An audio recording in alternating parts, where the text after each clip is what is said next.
আমরা চলে এসেছি সেমিস্টার 6 শেষ সেমিস্টার। এক্সপেক্টেড বাকিগুলোর মতো ভালোই কাটুক। আগে একটু সিলেবাস নিয়ে বলে নিই, তারপরে মেন টপিকে যাব, সেটাই বেটার হবে। প্রথম যেটা কম্পালসারির মধ্যে তোমাদের আছে metric space and complex analysis. Metric space এখানে পার্ট 2টা, পার্ট 1টা তোমরা সেমিস্টার 3তে পড়ে এসছো। দুটো ইউনিট আছে, এটা থেকে দেখতেই পাচ্ছ, unit 1 unit 2, unit 3 unit 4 complex analysis. এখানে কিন্তু প্রচুর কিছু পড়তে হবে, সিলেবাসের বাইরেও একটু পড়তে হবে, কারণ এটা কমপ্লিট করলে যে কোনো পরীক্ষা বা যে কোনো কম্পিটিটিভ পরীক্ষার একটা পার্ট এখান থেকে তৈরি হয়ে যাবে। ইউনিট 3 ইউনিট 4 সিলেবাসের বাইরেও একটু সেই জন্য পড়তে হবে, এটা কম্পালসারি, এটা আমি নিচ্ছি। নেক্সট আছে রিং থিওরি, লিনিয়ার অ্যালজেব্রা 2, এটা নিয়ে আইজুল্লাহ তোমাদের বলে দেবে। ফাজি সেট থিওরি, এখানে অপশনাল আছে, দেখবে ফাজি সেট নাম্বার থিওরি। এখানে কোনটা করবে সেটা একটু আইজুল্লাহর সাথে এবং তোমাদের কলেজের সাথে কথা বলো, বেটার হবে, সেটা জানিয়ে দিও স্যারকে। লাস্ট আছে মেকানিক্স আর মোস্ট প্রবাবলি বায়োম্যাথ।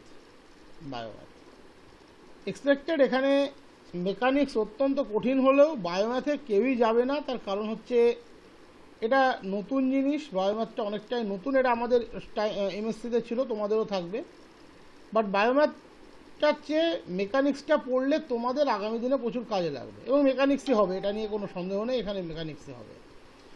কিন্তু মেকানিক্স বলে এখানে যেটা করেছে সেইটা বলার জন্য আরও আমি সিলেবাসটা দেখাতে গেলাম। সাধারণত আমরা এত কাজ যখন পড়িয়ে এসেছি, বা তোমরা তোমাদের সিনিয়র দাদাদের সাথে একটু কথা বললে দেখবে, 4টে জিনিস আমাদেরকে অ্যাপ্লাইড ম্যাথের পড়তে হতো টোটাল। যখন 1 ইয়ার সিস্টেম ছিল, সেকেন্ড ইয়ারে পড়তে হতো ডাইনামিক্স, দ্যাট ইজ সেটাকে বলে অ্যাকচুয়ালি পার্টিকেল ডাইনামিক্স।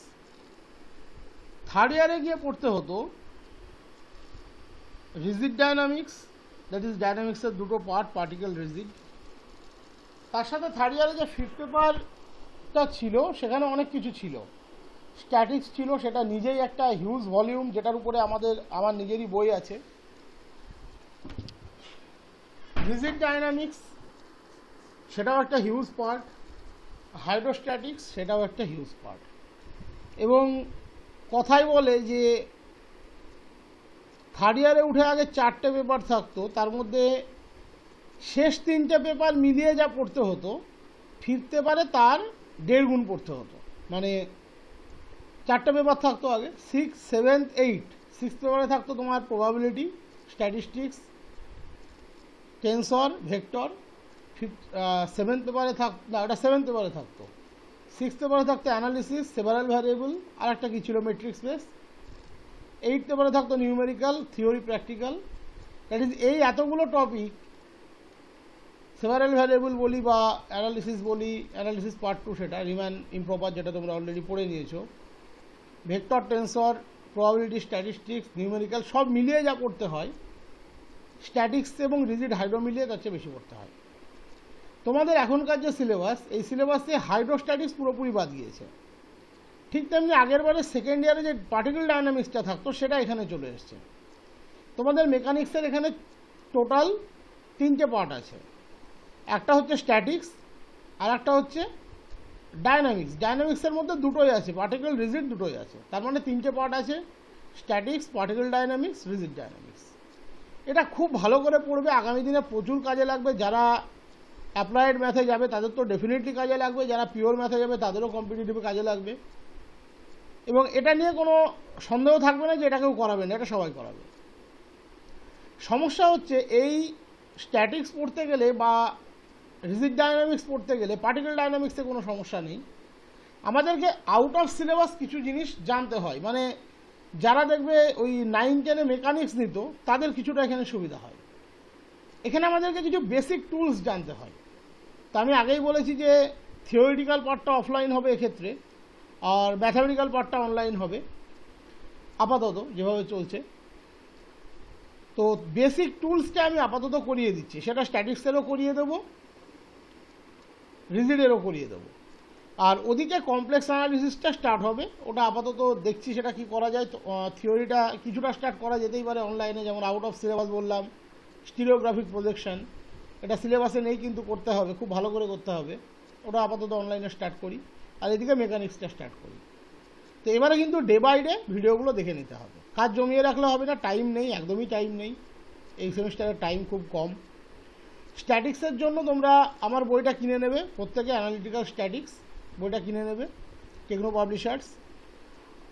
আর রিজিড কোনো বই বা ডাইনামিক্স কোনো বই না কিনলেও চলবে। ডাইনামিক্স যদি চাও শাহ গাঙ্গুলি কিনতে পারো, রিজিড যদি চাও মতিউর রহমান কিনতে পারো, কোনো প্রবলেম নেই।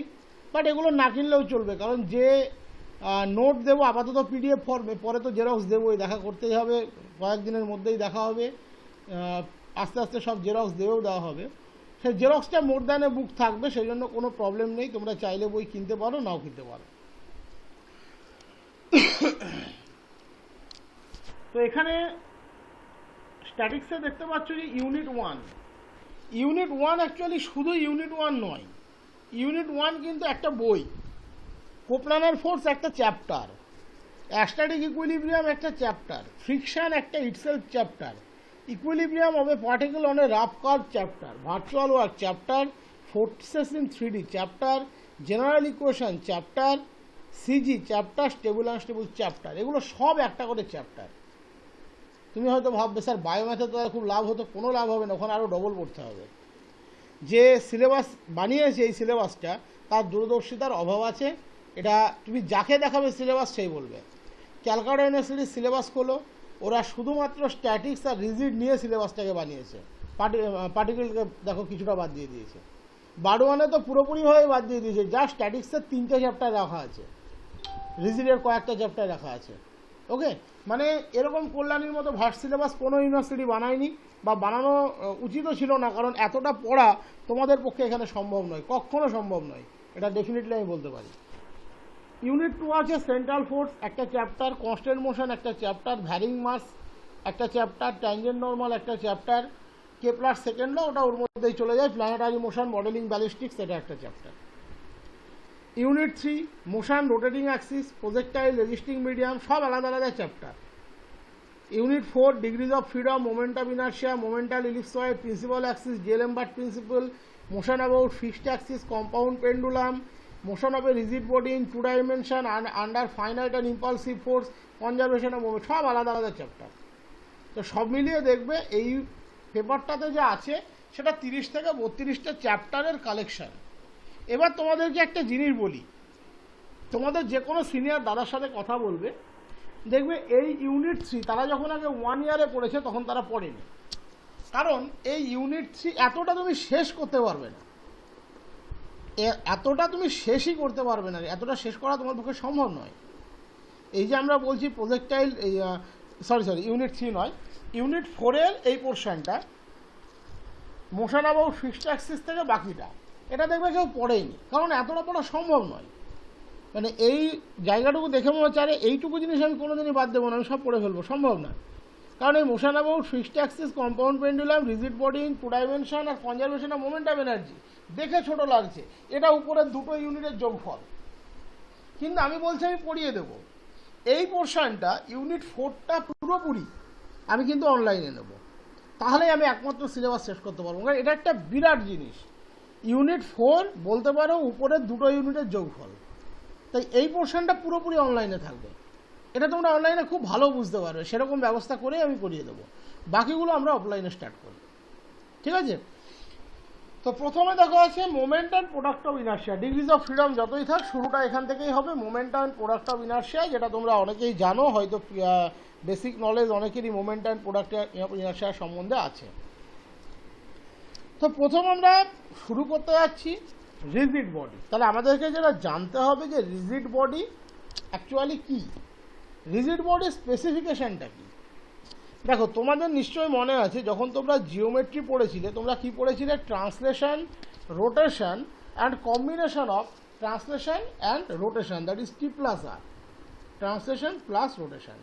যখন আমরা একটা সিস্টেম থেকে আলাদা একটা সিস্টেমে যেতাম, আমাদের যাওয়ার 3টে ওয়ে আউট ছিল, ট্রান্সলেশন ছিল, রোটেশন ছিল এবং combination of translation and rotation, that is rigid motion ছিল।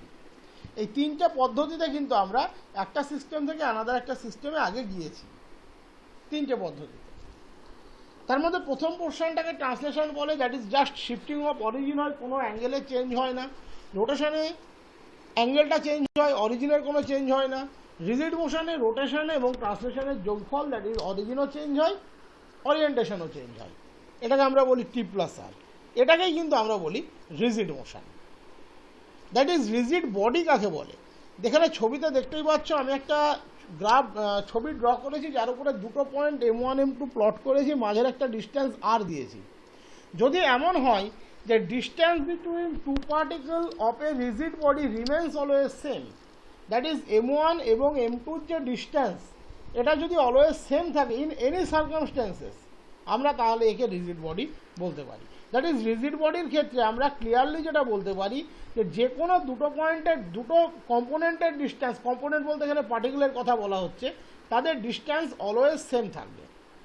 এবং একটা রিজিড বডি অলওয়েজ তার সাইজ এবং শেপ দুটোর এগেনস্টে কিন্তু ইনভ্যারিয়েন্ট হবে, তবেই তো তার যে কোনো দুটো সাব পার্টিকেলের ডিস্টেন্স অলওয়েজ সেম থাকবে। এবং রিজিড বডির মধ্যে কোনো একটা সাব পার্টিকেল যদি আমরা চয়েস করি, পুরো বডিটাকে আমরা, যেহেতু বডিটা rigid, that is invariant about size and shape, পুরো বডিটাকে আমরা সাব পার্টিকেলের এগেনস্টেও লিখতে পারবো।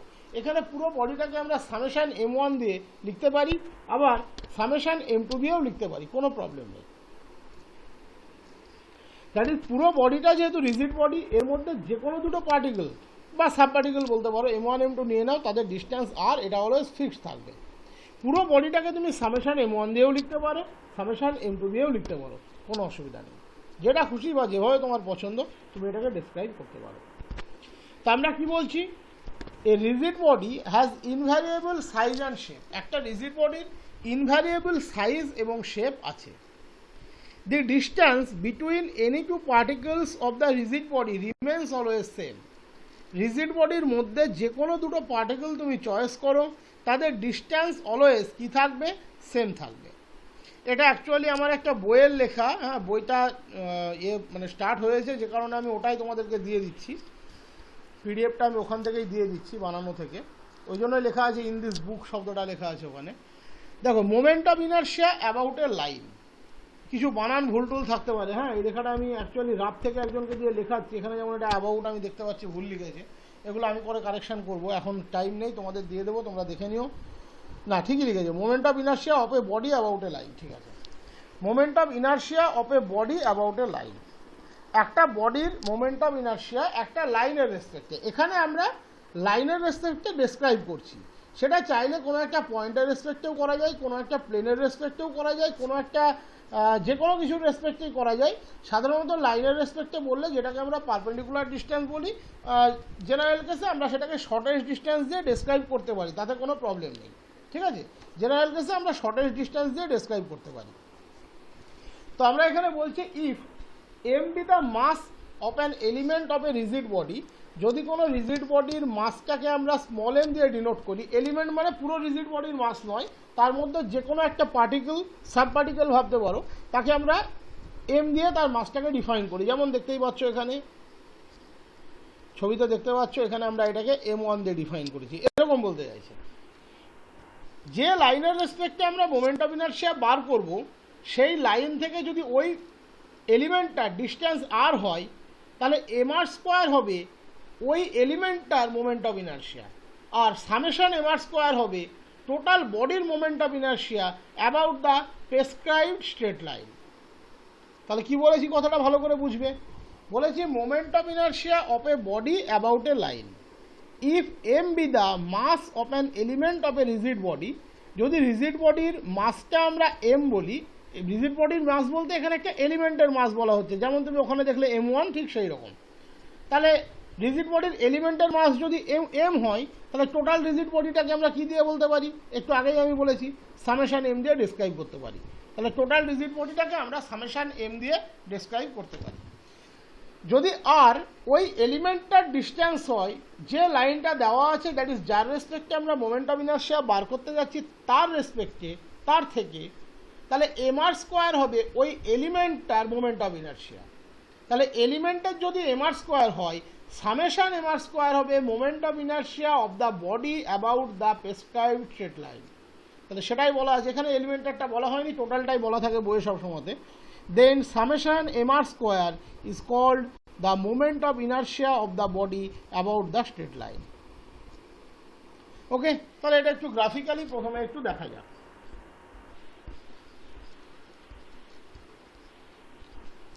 গ্রাফিক্যালি একটু দেখা যাক। দেখো এখানে এটা হচ্ছে প্রেসক্রাইব স্ট্রেট লাইন। আমি এখানে একটা রড দিয়েছি আপাতত, বা একটা রেক্ট্যাঙ্গুলার বার তুমি ভাবতেই পারো, কোনো প্রবলেম নেই।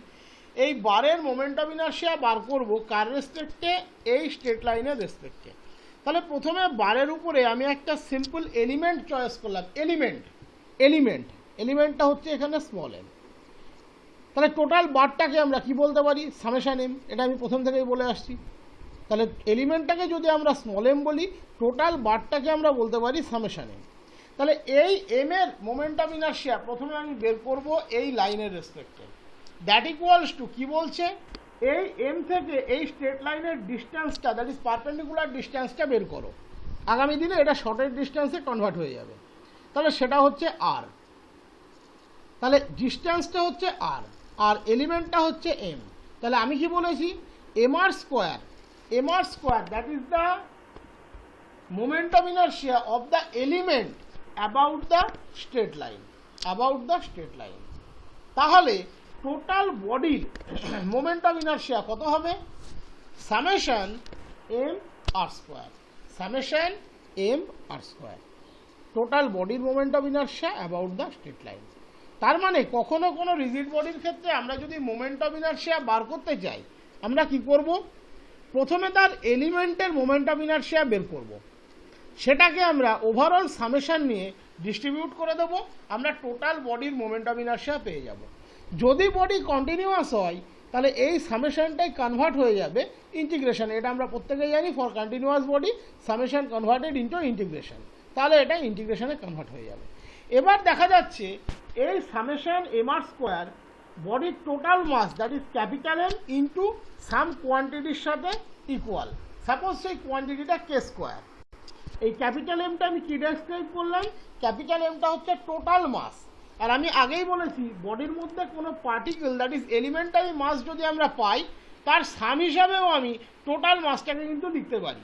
তাহলে অটোমেটিক্যালি এই ক্যাপিটাল এম মানে summation M.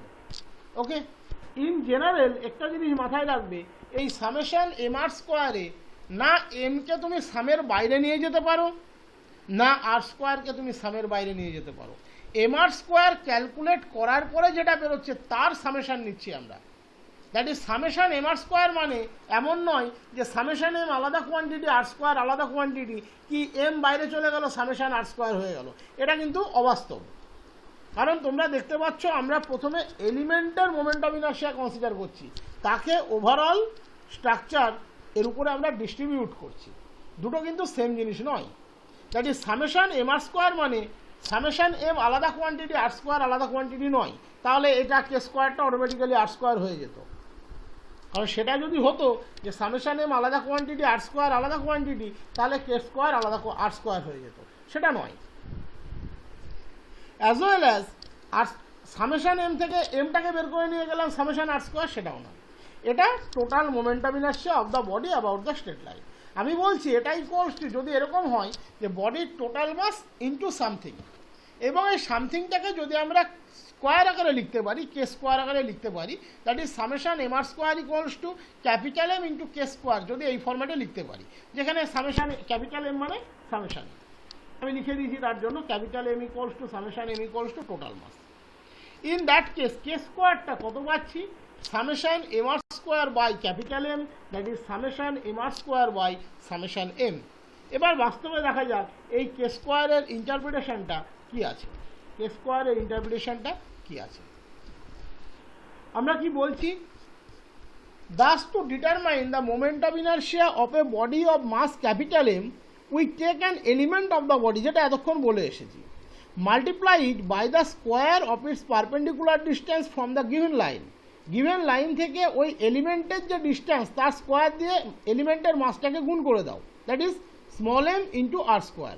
This sum of all such quantities is the moment of inertia of the body about the straight line, that is summation m r square. এবার আমরা বলছি যদি এই সামটাকে আমরা capital M into K square আকারে লিখতে পারি, যেখানে ক্যাপিটাল এম হচ্ছে total mass of the body, তাহলে কে কে আমরা বলবো radius of gyration of the body about the given line. তাহলে এই যে K, that is the radius of gyration of the given line. এবং এই কে এর একটা স্পেসিফিক ফর্মুলা আমরা এখনই পেয়ে গেলাম যে K square equals to summation M R square by summation M, that is moment of inertia of the body about the line divided by total mass of the body, that is the k square, that is square of the radius of gyration। একটা formula তোমরা এখান থেকে কিন্তু পেয়ে গেলে। এটা প্রত্যেকে 11-12 আমি জানি এই পোর্শনটা করেছিলে, তোমাদের ফিজিক্সে এই পোর্শনটা ছিল এবং ডিটেলসেই ছিল, ভালোভাবেই করেছিল। এবারে আমরা আসছি product of inertia. Product of ইনার্শিয়ার ডেফিনেশন কি বলছে? If xy be the coordinates of an element m of the mass referred to two mutually perpendicular lines OX and OY, যদি xy যে কোনো এলিমেন্ট স্মল m তার মাস হয়, coordinate হয়, that is total body particle, তার মধ্যে যে কোনো একটা এলিমেন্ট নিয়ে নাও, সেই এলিমেন্টারি মাসটাকে স্মল m ধরো, এবং ওই পয়েন্টটার কোঅর্ডিনেট যদি xy হয়, তাহলে আমরা বলছি summation mxy, that is the product of inertia of the body with respect to the lines OX and OY। তো আমরা আগে ডেফিনেশনটা একবার ভালো করে পড়ে নিই।